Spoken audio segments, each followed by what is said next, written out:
Good morning, everybody. Scott Fischer back with you. It is time for another episode of Don't Let Haboob Hit You in the Face. For people in Phoenix, you guys know what haboob means. Haboob is these wild, crazy, unbelievably outrageous storms we get in the summertime around here when the desert is super hot and the atmosphere gets unstable. And as you can see over my shoulder, this is a picture from one of those haboob storms we had last summer. And that's Arizona State University, as the 65-mile wide wall of dirt, mile high, covered the city. And behind it was rain and thunderstorms and big winds, and trees came down. Early in the day, we didn't have any idea that storm was coming, but oh my, by 3:34 that afternoon, it was all over us. This podcast is a metaphor for the lives of so many of the families and clients that I've worked with over the last 20 plus years, as I've helped families walk through the journey of evaluating and selecting the right long-term care solutions for a loved one. Unfortunately, most families are walking through this with a loved one, and maybe there are things that are happening around them. Signs are being given and they're not paying attention, or they don't know, or there's defiance and resistance from a loved one. And unfortunately, by denying or deciding not to address some of these issues, unfortunately, too many people I know over the last 20 plus years have experienced some form of haboob or crisis in their life. And so this podcast is designed to bring you professionals. And so if you're a professional, maybe listening into us, hear from other professionals that maybe have experienced and seen some of these challenges. If you're an adult child like I am with a parent who is going through it, oh, listen closely. We have some great information for you, and we hope to be a support and help to you and become a regular in your world. So today I've got Kent Berk. Kent is the owner, almost 30 years. He told me earlier today that he's been practicing law in Scottsdale. The Berk Law Group has been there serving families and providing legal services for many years. And I'm grateful to have him with us here this morning. Kent, good morning. Good to see you, man. Oh, thank you. It's my honor and pleasure to be here and to share some good tips on how people can avoid certain types of haboobs in their lives. It is a good metaphor. You've seen it. I'm excited to drill down and get some of those helpful things to help people prevent or avoid. But I think it's important to recognize or not ignore what is often to happen. I was at a home of a husband and wife last night, Kent, and we were doing our assessment. We have an assessment tool that really gives some great detail, gives some predictive elements to it. And when you show somebody what's really going on in their house and put it in front of them of sound mind, it really registers with them to maybe reconsider that they are overestimating their safety at home or their situation. I'm sure you've seen tons of that over the years where people are just not fully focused on the issues. Oh, totally. Yes. Many sad examples. Tell us, everybody, a little bit about your practice, and then we'll kind of dive in from there. Well, over the last 30 years, we've done quite a lot, handled a variety of different cases, but we now, over the last more than a decade, specialize in probate, trust and estate, litigation contests and disputes. And those are divided into two major categories: issues that arise before someone dies. Oftentimes someone gets sick or injured before they die, and that's a whole phase of potential legal issues. And then certainly things that happen in disputes that arise afterward. So a couple of examples before people die that are relevant for today: guardianships, conservatorships, and disputes over powers of attorney or issues that arise because of the lack of powers of attorney. There's a lot of different things that go into it, but that's the gist of our practice, is helping good people in bad situations where their loved ones come under stress or something happens and they need help because of just a lack of clarity and guidance, or an outright dispute or contest and need to remedy abuse, neglect, exploitation, where somebody is taking advantage of someone. In my practice, Kent, a lot of times I would get calls from a psychiatric hospital that an individual was being hospitalized and stabilized. They'd had an explosive episode or psychosis related to their dementia. And the family, unfortunately, did not have the right powers of attorney. Now you bring that up, right? They didn't have the mental health powers expressed. And you've had literally families now having to go to court for guardianship over that individual so that they can get psychiatric care in a level 1 behavioral health hospital. Maybe that's an extreme example. Maybe I've just, because of the work I've done, seen more of that. But when I think about that, we tell everybody that we talk to, like, if you don't have this mental health power done, and especially if you had powers drawn up in another state and moved here, you got to get this dealt with. And Arizona's got this very unique law around mental health powers. Yes, definitely. And it's very common, Scott. We handle regularly guardianships and conservatorship matters that could have been avoided if people had power. Many cases, it really doesn't matter if it includes this special mental health power, but just some powers of attorney in place to manage their affairs. That's heartbreaking. A lot of money to deal with it. In a crisis, the hospital forces the issue because by law they're not allowed, unless you intend to be the guardian for that person. They can't admit them, or they won't admit them. So it gets to be real messy. Sorry, there's dozens of examples of where third parties are refusing to accept the direction of a surrogate, an agent that would be acting on behalf of the vulnerable adult, whether it's a title company, a medical provider, even outside the extreme example of a inpatient mental health admission. Guardianships and conservatorships come up in much more routine type things. That's nuts. That's when you say it's routine or you have lots of cases like that. What does that tell you, or how much education do we need as the general public about these issues? It's significant, right?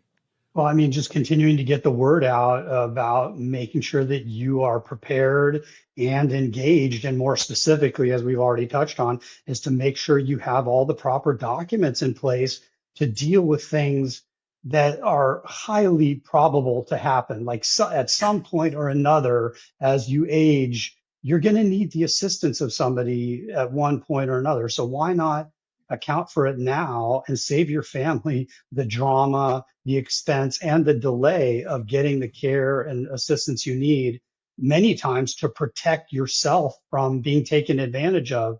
And I have several specific tips I can give on that, and we could talk about some examples. I've got a few questions for you, but I'm actually on the periphery right now helping a family who's kind of in the boat you're talking about. So husband and wife moved here to Arizona from California. He's a bit older than she is, but he was in the financial services industries for a number of years. Had 2 big strokes, left him impaired. Now he functions fine. He walks and talks, and you wouldn't necessarily know it by watching him, but he got tangled up in a financial thing, gave away like over $100,000, was scammed out of it.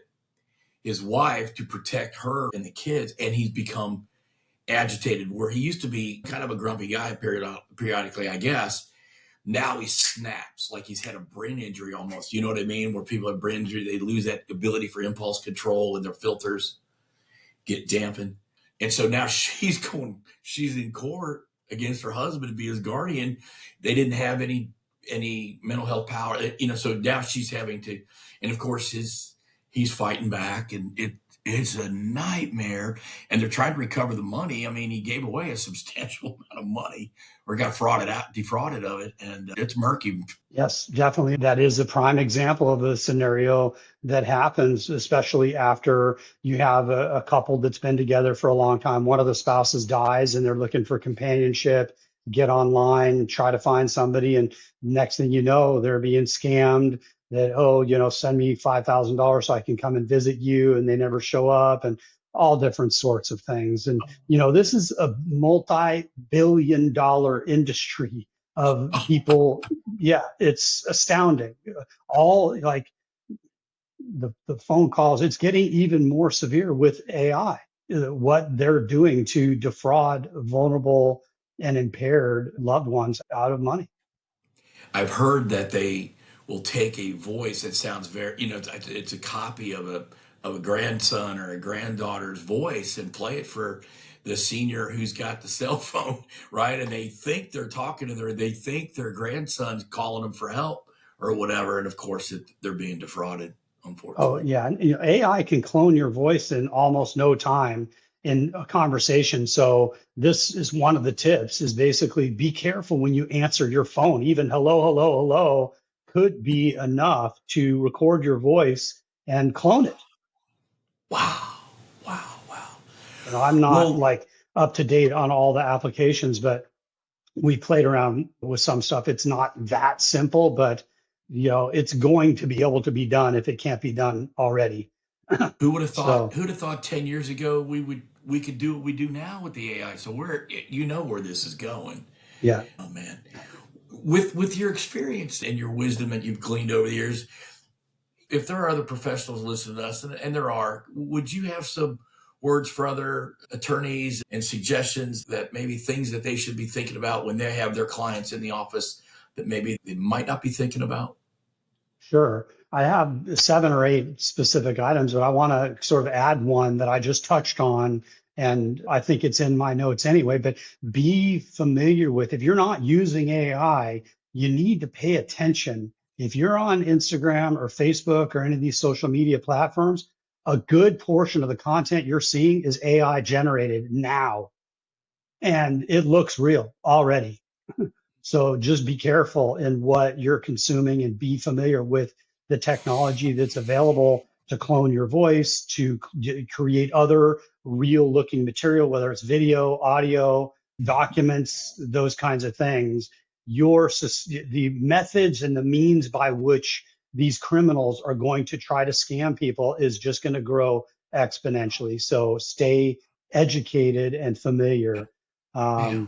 And there's a lot of specific tips in terms of, don't share your personal information, don't respond to unknown emails, don't go to websites unless you authenticate them and make sure they're legitimate, particularly anything to do with health or financial records, anything that you expect to be kept private.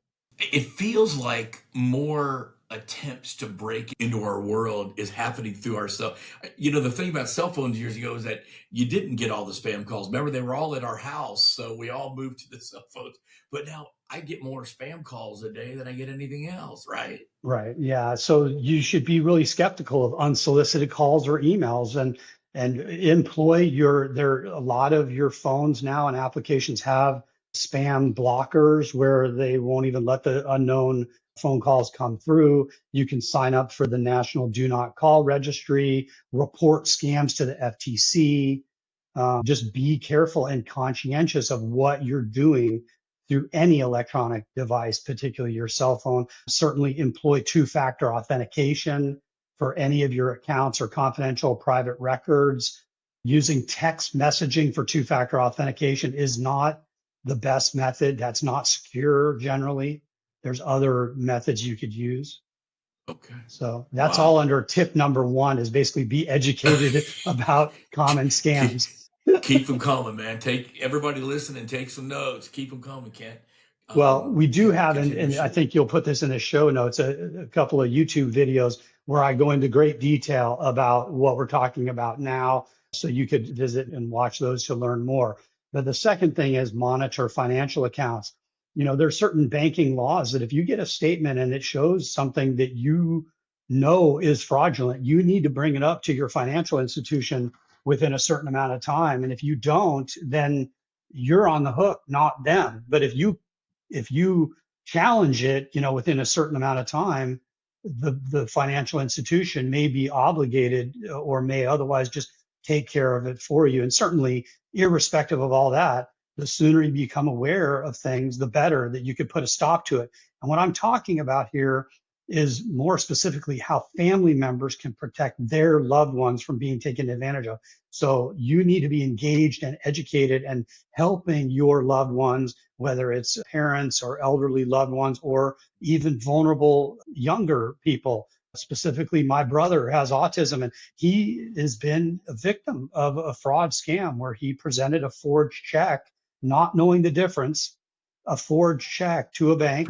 Without getting into too much detail, the bank knew it was forged, I believe, and they reported him anyway. He got charged with fraud, forgery, and we got it all dismissed. But monitoring and making sure that these people are not getting access and involved in these dark web scams where people are going to be taking advantage of them, check credit reports, appoint a trusted loved one to monitor and be engaged.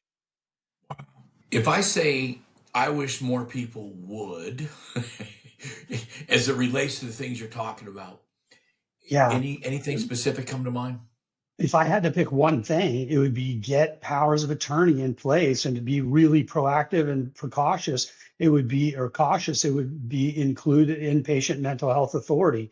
So what I'm talking about is financial powers of attorney and mental health as well as medical powers of attorney. There's other Yeah. methods that you could employ to have people manage certain of your affairs, like financial accounts. You can add people as joint signers, whatever. But be careful, because that opens another can of worms where mom or dad just puts Jimmy on the account to pay the bills.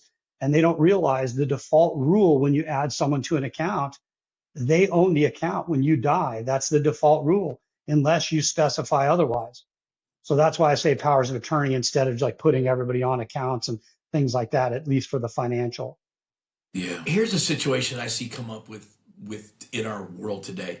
There's a lot more blended families than there were 40 years or 30 years ago. You know, adult kids, and I'm a blended family. I have adult children. Stacy has adult children. What is the order of authority, I guess, so that, you know, husband and wife are aging, maybe that this is their second marriage, dad's now getting demented, mom, the wife, is his primary power at that point. What authority or what input do the adult kids have, if any? I remember a wacky case a few years back when the radio personality Casey Kasem wife was keeping him, when he had Alzheimer's disease, kind of away from him. That was the story, away from his adult kids. So it just came to me, just, is there some light you could shed on that issue? You are a family that have blended adults altogether here. It's just reinforcing what I just said. Get powers of attorney in place, because the agent who's designated under the power of attorney is the one that's going to have the authority. And if Right. there's a dispute over what's happening or whether that agent is doing a good job, then other family members could file for guardianship or conservatorship. Or there's a statute, ARS 14-5316, obligates a guardian, at least, if not an agent under powers of attorney, to maintain relationships with family members. So if the agent in your example, the Casey Kasem matter, was blocking access, at least under Arizona law, there's an avenue for the family members to either say that the designated agent should be disqualified and someone else should be appointed, or that contact and visitation should be allowed. But to the real point, it's be careful who you pick as your agent under the power of attorney to make sure that they're not going to isolate and seclude you from other important family members without good reason. Yeah. Do husbands and wives default to each other if they're his, if they haven't done powers?